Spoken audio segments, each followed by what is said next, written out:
Hello, welcome to the Daily Present with Johnny Ball, and I'm really happy to be with you once again this week. And today I'm going to be talking about let me ask you a question first of all. How many of you like being told what to do? Do you?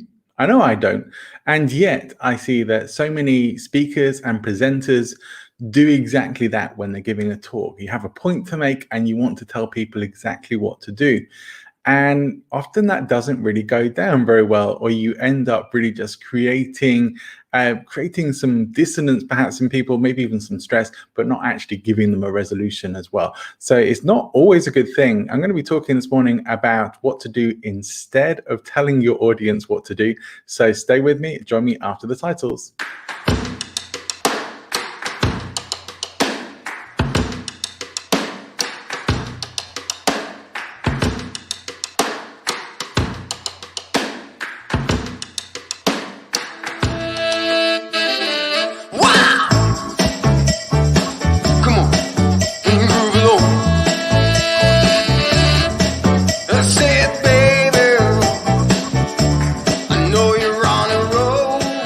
Okay, welcome to the show. Now, if you are not already following me on YouTube, then I encourage you to do so. I post all my podcasts up there and all the daily content as well as extra stuff going up there. So if you are someone who really likes learning about presentation skills and public speaking, tools of influence and persuasion, and lots of personal development and coaching stuff, alongside that, I do cover quite a lot of stuff really. Please do come and check me out on YouTube. Now, the place to come and find me is look for Present Influence on YouTube. You'll find me there.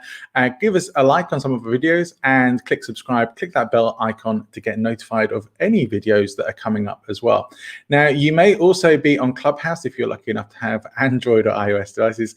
Then if you want to connect with me there or on Twitter or Instagram, look for @JohnABall. You will find me and I would love to hear from you and connect with you. So we're talking about telling your audience what to do, or more importantly, not telling your audience what to do. Because one thing you're likely to create is a little bit of conflict and resistance if you're doing that. Even if it's with the very best of intentions, people still don't like being told what to do. What can you do instead? Ultimately, lead them. Your job is to help them have the realization and be able to put yourself in your audience's situation enough to be able to understand and gain insight into what their objections might be to making some beneficial change in your eyes. Why might they be objecting to that? Why are they not already doing that in the first place? And what would they need to shift, or what change do they need to make in their own minds in order to be able to do this? Then your job as a speaker, presenter, video content creator, blog writer, whatever you're doing, your job isn't to put the argument to them and say, this is what you should do, this is what you must do. Your job is to help them have the realization, the breakthrough for themselves that is going to make them want to do that and think that it's their idea. Something that I think historically women are generally better at doing than men. Women are often very good at helping men to think things are their own idea, because men can be often stereotypically a little bit obstinate, and we like to think things are our own idea. So women may find this a bit easier than men because they might have had a lot of practice before in relationships. So that's very heteronormative, I know, because, but that's, for most people, that's the experience. What I will say though is, wherever you are, you can't get up on a stage and just tell your audience what to do and expect that they're going to go and do it, even if they support the notion, even if they like the idea of what you're going to go out there and do. So get them to have the idea for themselves, get them to have the inspiration, the desire for that change themselves, and they're going to want to go and change it. They're not going to just go and do what you tell them to do. They're going to want to make that shift for themselves, or not. They still have the choice to decide, but they end up not resisting you. Now, there are some tools that can really help you bypass conscious resistance and help people to have those kinds of realizations. One of the most powerful ones you can use, in fact, probably the most powerful one you can use, is story. telling stories, because you are in a story generally giving people the principles, the ideas, and the opportunity to make a change. And what I would say is, don't bash people over the head with the story.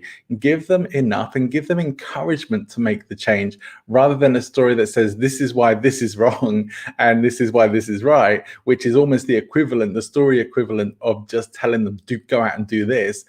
Rather, give them the encouragement, show them the benefits for the person in the story, allow them to relate into it and to make the decision along with the person in the story. So it should be something that they look forward to doing.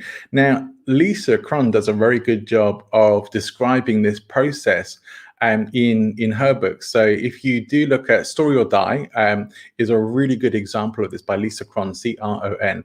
And I recommend checking that out, because she goes through this process beautifully about how to not be telling your audience in a story what they should do or how they should do it, but to present to them the opportunity to do the right thing or the better thing, and why the person in the story is doing that, so that they can relate into it and make that decision for themselves. So there is no need to bang people over the head with the point or the principle of your story.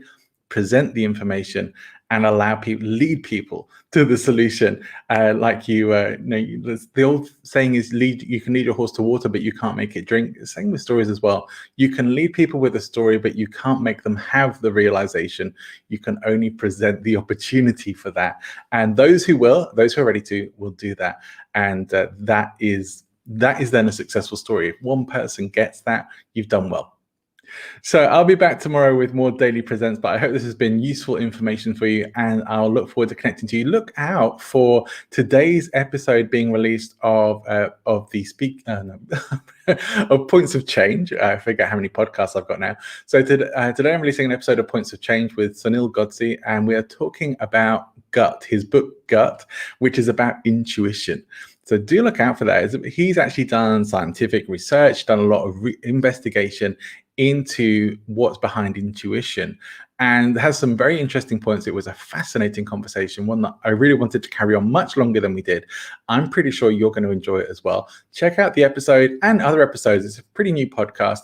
I've had lots of fantastic guests, and I'm lining up lots more amazing guests too. And of course, look out for my Speaking of Influence podcast, which this week, I'm trying to remember who I've got coming on now. Gosh, it's get a bit overwhelmed with people.